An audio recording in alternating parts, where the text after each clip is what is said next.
ہماری آج کی گفتگو کا موضوع ہے ذکر الہی، اللہ کو یاد کرنا۔ اللہ تعالیٰ کو یاد کرنا خوبصورت ترین کاموں میں سے ایک کام ہے، بہترین عبادات میں سے ایک عبادت ہے۔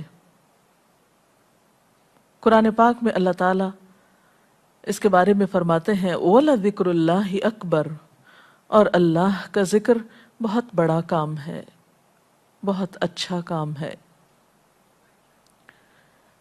حقیقت یہ ہے کہ انسان جس چیز سے محبت کرتا ہے اس کو ضرور یاد کرتا ہے، اس کا ذکر کرتا ہے، دل ہی دل میں بھی اور زبان سے بھی، کیونکہ جس چیز کی محبت انسان کے دل میں ہوتی ہے وہ چیز زبان پر آ کر رہتی ہے۔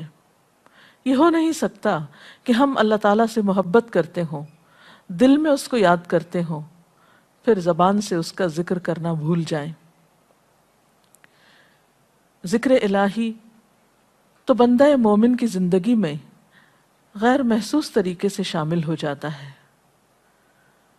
اس کی اس طرح عادت ہو جاتی ہے کہ انسان اٹھتے بیٹھتے چلتے پھرتے تنہائی میں سب کے بیچ میں بیٹھ کر اپنے رب کو یاد کرتا رہتا ہے، دل ہی دل میں یا زیر لب وہ اپنے رب کو کسی حال میں بھی نہیں بھولتا۔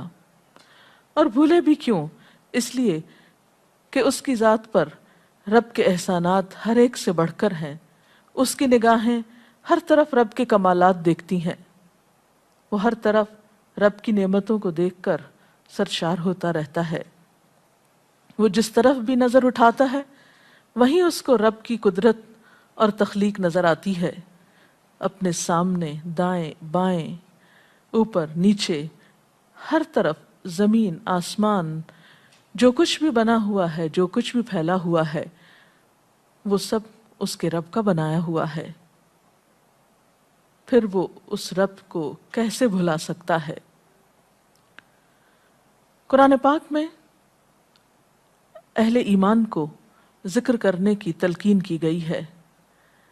اللہ سبحانہ وتعالیٰ فرماتے ہیں فَاذْكُرُونِي أَذْكُرْكُمْ، تم مجھے یاد کرو، تم میرا ذکر کرو، میں تمہیں یاد کروں گا۔ ایک اور جگہ پر فرمایا وَاذْكُرْ رَبَّكَ فِي نَفْسِكَ تَضَرُّعًا وَخِيفَةً وَدُونَ الْجَهْرِ مِنَ الْقَوْلِ بِالْغُدُوِّ وَالْآصَالِ وَلَا تَكُن مِّنَ الْغَافِلِينَ، اور اپنے پروردگار کو دل ہی دل میں عاجزی اور خوف کے ساتھ اور آہستہ آواز سے صبح و شام یاد کرتے رہو، اور دیکھنا غافل نہ ہونا، یعنی رب کی یاد سے کبھی بھی غفلت اختیار نہ کرنا۔ ایک اور جگہ پر فرمایا وَاذْكُرُوا اللَّهَ كَثِيرًا لَعَلَّكُمْ تُفْلِحُونَ، اور اللہ کا ذکر کرو کثرت کے ساتھ، بہت زیادہ۔ کیوں؟ لعلکم تفلحون، تاکہ تم فلاح پاؤ، کامیاب ہو جاؤ۔ اس سے پتہ چلتا ہے کہ اللہ تعالیٰ کو یاد کرنا کامیابی کی علامت ہے، اللہ کے ذکر میں کامیابی کی ضمانت ہے۔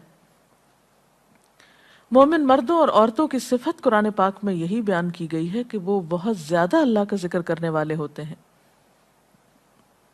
سورۃ الاحزاب میں آتا ہے وَالذَّاكِرِينَ اللَّهَ كَثِيرًا وَالذَّاكِرَاتِ، اور اللہ کا ذکر کرنے والے مرد اور اللہ کا ذکر کرنے والی عورتیں جو کثرت سے اللہ کا ذکر کرتی ہیں۔ کثیراً اعد اللہ لہم مغفرۃ واجرا عظیما، اللہ نے ان کے لیے بخشش اور بہت بڑے اجر کا وعدہ کر رکھا ہے۔ اور پھر یہ کہ ذکر کرنے کے لیے کوئی خاص وقت مقرر نہیں، انسان ہر حال میں ذکر کر سکتا ہے، ہر وقت میں ذکر کر سکتا ہے۔ نبی صلی اللہ علیہ وسلم کے بارے میں آتا ہے کان یذکر اللہ فی کل احیانہ، آپ ہر وقت میں، یعنی ہر قسم کے وقت میں، یعنی دن میں یا رات میں، صبح میں یا شام میں اللہ کا ذکر کیا کرتے تھے۔ حدیث پاک میں آتا ہے، حضرت ابو موسیٰ اشعری سے روایت ہے مثل الذی یذکر ربہ والذی لا یذکرہ مثل الحی والمیت، رواہ البخاری۔ آپ صلی اللہ علیہ وسلم نے فرمایا اس شخص کی مثال جو اپنے رب کا ذکر کرتا ہے زندہ انسان کی طرح ہے، اور اس کی مثال جو اپنے رب کا ذکر نہیں کرتا مردہ شخص کی طرح ہے۔ گویا ذکر کرنے والا اور نہ کرنے والا ان دونوں کے درمیان اتنا ہی فرق ہے جتنا ایک زندہ اور مردہ انسان میں فرق ہوتا ہے. اور یہ فرق کتنا بڑا ہے. یعنی انسان تو وہی ہوتا ہے، لیکن زندہ انسان میں اور مردہ انسان میں زندگی اور موت کا فرق ہے. بالکل اسی طرح جو شخص اپنے رب کو یاد کرتا ہے، اس کا ذکر کرتا ہے، اس کے اندر ایک زندگی ہے، اس کے اندر ایک خاص خوشی ہوتی ہے، اطمینان ہوتا ہے. اور وہ جو نہیں کرتا اس کا دل مردہ ہوتا ہے، اس کے اندر زندگی کی کوئی امنگ نہیں ہوتی. ایک اور حدیث میں آتا ہے، نبی صلی اللہ علیہ وسلم نے فرمایا، اللہ تعالیٰ فرماتا ہے میں اپنے بندے کے خیال کے مطابق ہوتا ہوں یا خیال کے ساتھ ہوتا ہوں. جو خیال وہ میرے بارے میں رکھتا ہے میں اسی کے مطابق اس کے ساتھ معاملہ کرتا ہوں، اور میں اس کے ساتھ ہوتا ہوں جب وہ مجھے یاد کرتا ہے. گویا ذکر کرنے والے اللہ کی مدد کے مستحق ہوتے ہیں. یعنی اللہ ایسے بندوں کے ساتھ ہوتا ہے جو ذکر کرتے رہتے ہیں. اگر وہ مجھ کو اپنے دل میں یاد کرتا ہے تو میں بھی اس کو اپنے دل میں یاد کرتا ہوں. اور اگر وہ مجھے کسی جماعت میں بیٹھ کے یعنی کسی گروپ میں یعنی کہ پبلک میں بیٹھ کے یاد کرتا ہے تو میں اس کو اس سے بہتر جماعت میں یاد کرتا ہوں، یعنی فرشتوں کی جماعت میں یاد کرتا ہوں. تو گویا فَاذْكُرُونِي أَذْكُرْكُمْ، تم مجھے یاد رکھو میں تمہیں یاد رکھوں گا. تو جو شخص بھی یہ چاہتا ہو کہ اللہ تعالیٰ اس کو یاد رکھے، اس کی مشکل میں اس کی مدد کرے، تو اس کے لیے کیا ضروری ہے کہ پھر وہ ذکر کرتا رہے. اور ذکر تمام عبادات کو خوبصورت بناتا ہے. مثلا روزہ رکھنا ایک عبادت ہے، لیکن جس روزے میں ذکر الہی ہو اس کا اجر و ثواب کئی گنا بڑھ جائے گا. حج ایک عبادت ہے بذات خود، حج کا سفر ایک عبادت ہے، لیکن اس سفر میں انسان اگر ذکر الہی کرتا رہے تو اسی حج کا ثواب کئی گنا بڑھ جائے گا. اور نماز تو سراسر ہے ہی اللہ کی یاد کا نام. اقم الصلاۃ لذکری، نماز قائم کرو میری یاد کے لیے. اللہ کے ذکر کا بہترین طریقہ ہے. ایک اور موقع پر آپ صلی اللہ علیہ وسلم سے جب یہ پوچھا گیا کہ سب سے اچھی نماز کس کی، سب سے اچھا روزہ کس کا، سب سے اچھا حج کس کا، سب سے اچھا مجاہد کون، تو آپ صلی اللہ علیہ وسلم نے ہر بار یہی جواب دیا کہ جو اپنے ان کاموں میں ذکر الہی کثرت کے ساتھ کرے. اور ذکر کرنے والے ہر میدان میں آگے نکل جاتے ہیں. حدیث پاک میں آتا ہے نبی صلی اللہ علیہ وسلم نے فرمایا مفردون سبقت لے گئے. لوگوں نے پوچھا کہ یہ مفردون کون ہیں؟ فرمایا وہ مرد جو کثرت کے ساتھ اللہ کا ذکر کرتے ہیں اور وہ عورتیں جو کثرت کے ساتھ اللہ کو یاد کرتی ہیں. اور یہاں آپ نوٹ کر رہے ہیں خاص طور پر مردوں کے ساتھ ساتھ عورتوں کا ذکر بھی ملتا ہے. حضرت عبداللہ بن بصر فرماتے ہیں کہ ایک شخص نے عرض کیا یا رسول اللہ صلی اللہ علیہ وسلم، بے شک اسلام کے احکام مجھ پر بہت ہیں، یعنی ذمہ داریاں بہت ہیں، کرنے کے کام بہت ہیں. آپ مجھے کوئی ایسی بات بتائیں جسے میں اپنے لیے لازم کر لوں، یعنی میرے لیے آسان ہو اور میں پابندی سے کر سکوں. تو آپ صلی اللہ علیہ وسلم نے فرمایا لا یزال لسانک رطبا من ذکر اللہ، کہ ایک چیز پابندی سے پکڑ لو، اور وہ کیا کہ تیری زبان ہمیشہ اللہ کے ذکر سے تر رہے، ہر دم اللہ کو یاد کرتے رہو. اور یہ ایک حقیقت ہے کہ انسان کوئی بھی کام کر رہا ہو، مثلا خواتین کھانا پکا رہی ہیں، گھر صاف کر رہی ہیں، واک کر رہی ہیں، کوئی بھی کام کر رہی ہیں اس طرح کا، تو اس میں ساتھ ساتھ اللہ کی یاد کرتی رہیں. سبحان اللہ، الحمدللہ، اللہ اکبر، استغفر اللہ، لا الہ الا اللہ، ان اذکار کا ورد کرتے رہیں، تو اس میں کام بھی ہوتا رہے گا اور اس کے ساتھ ساتھ اللہ کی یاد بھی ہوتی رہے گی. خصوصی طور پر دو کلمات ایسے ہیں جن کے بارے میں بہترین اجر کی خوشخبری سنائی گئی.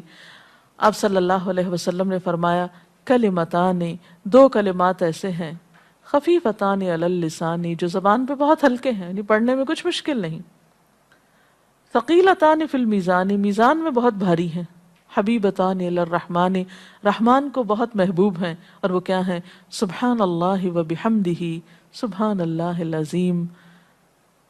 چلتے پھرتے، اٹھتے بیٹھتے، کام کاج کرتے تسبیح پڑھتے رہنا، ذکر کرتے رہنا، انسان کے دل کو جہاں اطمینان بخشتا ہے وہاں اس کے کام کو آسان بھی کر دیتا ہے، اور اللہ کی مدد بھی ساتھ ہوتی ہے۔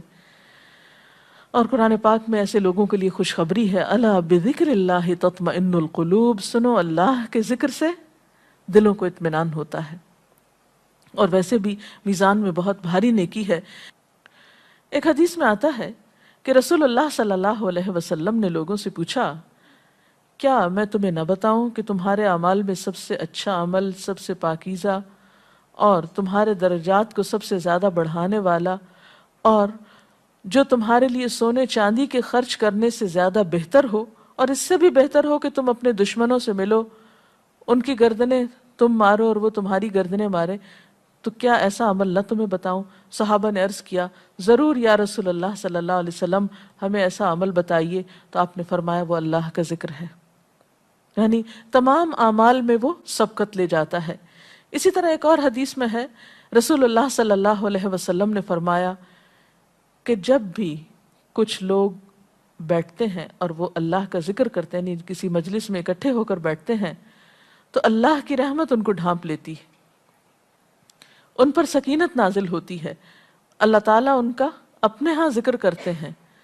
گویا اکیلے بھی ذکر کیا جا سکتا ہے اور کسی مجلس میں اکٹھے بیٹھ کر بھی۔ پھر اسی طرح صبح و شام بھی، جیسا کہ قرآن پاک میں آتا ہے، وَسَبِّحْ بِحَمْدِ رَبِّكَ قَبْلَ طُلُوعِ الشَّمْسِ وَقَبْلَ غُرُوبِهَا، اپنے رب کی تسبیح بیان کرو سورج نکلنے سے پہلے اور اس کے غروب ہونے سے پہلے۔ ایک اور جگہ پر آتا ہے، وَسَبِّحْ بِحَمْدِ رَبِّكَ بِالْعَشِيِّ وَالْإِبْكَارِ، اپنے رب کی حمد و ثنا بیان کرو عشی کے وقت یعنی عصر کے وقت، والابکار اور صبح کے وقت۔ عشی کا لفظ جو ہے یہ زوال شمس سے غروب شمس کے درمیانی وقت کو کہتے ہیں۔ پھر اسی طرح انبیاء علیہ السلام کے بارے میں ہم دیکھتے ہیں، حضرت داؤد علیہ السلام بہت خوبصورت آواز سے، بہت خوبصورت انداز میں اللہ تعالیٰ کا ذکر کیا کرتے تھے۔ نبی صلی اللہ علیہ وسلم نے ایسے لوگوں کے بارے میں بہت خوشخبریاں دی ہیں، اور سب سے بڑی خوشخبری کیا ہے کہ خود اللہ تعالیٰ کا تقرب انسان کو حاصل ہوتا ہے، انسان کے گناہوں کا کفارہ ہوتا رہتا ہے۔ اور بعض اذکار جو بظاہر تو بہت معمولی نظر آتے ہیں لیکن ان کا اجر و ثواب اتنا ہے کہ انسان حیران ہوتا ہے کہ اتنے کم کلمات کے بدلے اتنا بڑا ثواب۔ جیسے نبی صلی اللہ علیہ وسلم نے فرمایا کہ الحمدللہ کہنا میزان کو بھر دیتا ہے۔ اب الحمدللہ دو لفظ ہیں، لیکن جو شخص دل سے اس کو ادا کرتا ہے، تملا المیزان، میزان بھر جاتا ہے اس سے۔ سبحان اللہ، الحمدللہ کے کلمات آسمانوں اور زمین کے درمیان کو پر کر دیتے ہیں، اتنا اجر و ثواب ہے ان چھوٹے چھوٹے کلمات کا بھی، لیکن اکثر شیطان ہمیں ان سے غافل رکھتا ہے۔ تو ضرورت اس بات کی ہے کہ ہم کثرت کے ساتھ اللہ کو یاد کرنے والے ہوں، تاکہ ہمارے دین و دنیا کے کام سنور جائیں اور آخرت میں اللہ کے محبوب اور مقرب بندوں میں ہمارا شمار ہو۔ اگر اس سلسلے میں آپ کے ذہن میں کوئی سوال ہے تو آپ کر سکتے ہیں۔ جی آپ پوچھیں۔ محترم ڈاکٹر صاحبہ، ہمیں آپ بتائیں گے کہ مسنون اذکار کی طرف ہمیں رہنمائی فرمائیے۔ بہت سی کتابیں ایسے ہیں جس میں نبی صلی اللہ علیہ وسلم سے ہر موقع کی مناسبت سے اذکار مذکور ہیں۔ مثلا آپ دیکھیے کہ آپ صلی اللہ علیہ وسلم جب نیند سے بیدار ہوتے تھے تو اس وقت اللہ تعالیٰ کے ذکر سے دن کا آغاز کرتے تھے۔ صبح کے وقت الحمدللہ الذی احیانا بعدما اماتنا والیہ النشور۔ پھر اسی طرح بستر سے اٹھنے کے بعد انسان اپنے قضاء حاجت کے لیے اگر واش روم میں جاتا ہے تو اس وقت بیت الخلاء میں داخل ہونے کے وقت کا ذکر ہے۔ پھر بیت الخلاء سے باہر آنے کے وقت نبی صلی اللہ علیہ وسلم جب تہجد کے وقت اٹھتے تھے تو وضو سے پہلے آسمان کی طرف نگاہ اٹھا کر سورۃ آل عمران کی آخری آیات پڑھا کرتے تھے۔ پھر اسی طرح سحری کے وقت خاص طور پر استغفار کا حکم ہے۔ پھر انسان وضو کرتا ہے تو وضو سے قبل اور وضو کے آخر میں ذکر بتایا گیا، اور وضو کے آخر کا ذکر سبحانک اللہم و بحمدک اشہد ان لا الہ الا انت استغفرک و اتوب الیک کا اتنا ثواب بتایا گیا کہ ایسے شخص کے لیے جو پابندی کے ساتھ یہ ذکر کرتا ہے اس کے لیے جنت کے 8 دروازے کھل جاتے ہیں۔ پھر اسی طرح جب انسان گھر سے نکلتا ہے مسجد کی طرف جاتا ہے مرد حضرات، تو گھر سے نکلنے کے وقت کی دعا ہے، پھر اسی طرح راستے میں پڑھنے کی، پھر مسجد میں داخل ہونے کی، پھر مسجد کے اندر، پھر مسجد سے باہر نکلتے وقت، پھر دوبارہ گھر آتے ہوئے بازار سے اگر گزرتا ہے تو اس وقت کا ذکر ہے، پھر گھر میں داخل ہونے کا ذکر ہے، پھر اگر کچھ کھا رہا ہے انسان تو بسم اللہ پڑھ کر کھانے کا آغاز کرتا ہے اور الحمدللہ کے ساتھ پھر اختتام کرتا ہے، پھر اسی طرح چھینک آنے پر ذکر ہے، پھر مرغا اگر آزان دیتا ہے تو اس وقت کا ذکر ہے، پھر مؤذن کی آزان سن کر انسان اس کو جواب دیتا ہے، اس کے بعد کا پھر ذکر ہے، پھر اسی طرح انسان کسی کے ساتھ جب معاملہ کرتا ہے، کہیں وعدہ کر رہا ہے تو اللہ کو یاد کرتا ہے انشاءاللہ کہہ کے، پھر اسی طرح کوئی اچھی چیز دیکھتا ہے ماشاءاللہ کہتا ہے، کہیں استغفر اللہ کہتا ہے۔ تو بندہ مومن کی زندگی کا کوئی مقام اور کوئی موقع ایسا نہیں جس کے بارے میں نبی صلی اللہ علیہ وسلم نے کوئی نہ کوئی خوبصورت انداز کا ذکر نہ سکھایا ہو۔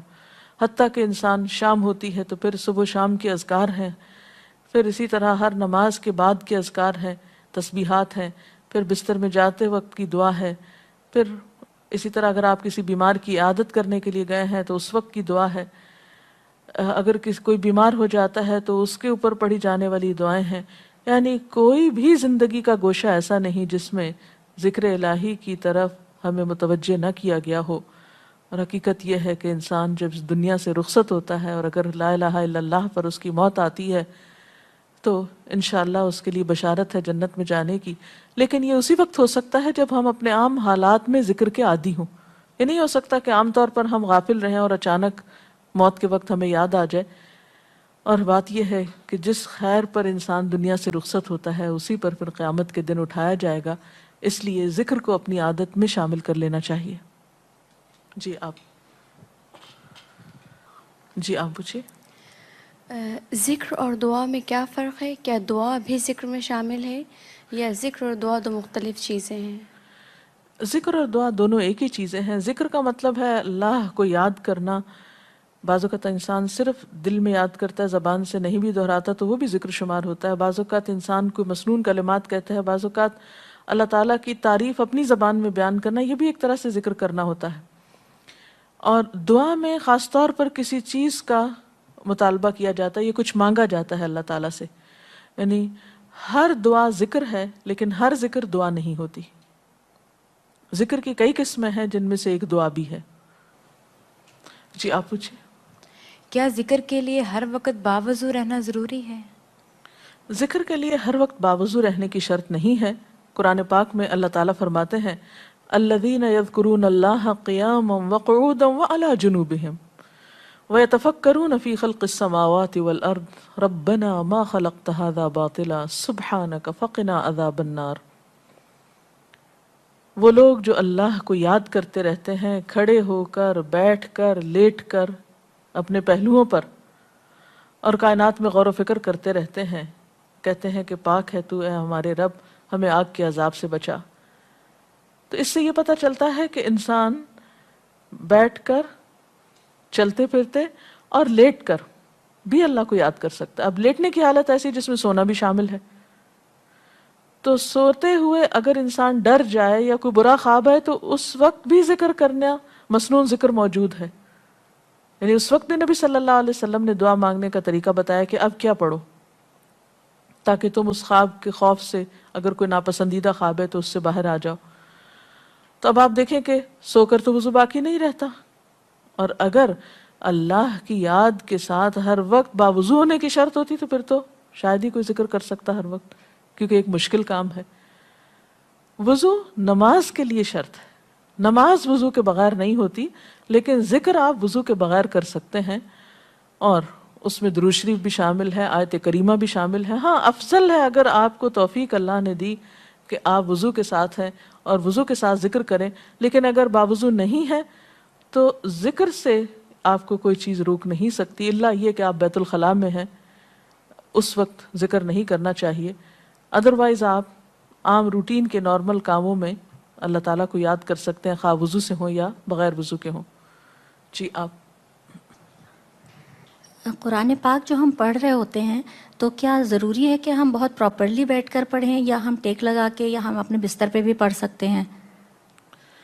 افضل تو یہی ہے، پسندیدہ یہی ہے کہ انسان با ادب بیٹھے، لیکن اگر آپ قرآن پاک کا کچھ حصہ زبانی یاد کیے ہوئے ہیں، کچھ صورتیں ایسی آپ کو آتی ہیں اور آپ چلتے پھرتے ان کی دہرائی کرنا چاہتے ہیں تو ایسا بھی کر سکتے ہیں۔ اجتماعی ذکر کی کیا کیا صورتیں ہو سکتی ہیں؟ اجتماعی ذکر میں قرآن پاک کا پڑھنا، پڑھانا، سیکھنا، سکھانا، اس کو یاد کرنا، یہ تمام چیزیں آتی ہیں۔ اس کے ساتھ ہی آج کا پروگرام کا وقت ختم ہوتا ہے، اجازت چاہتے ہیں۔ السلام علیکم ورحمۃ اللہ وبرکاتہ۔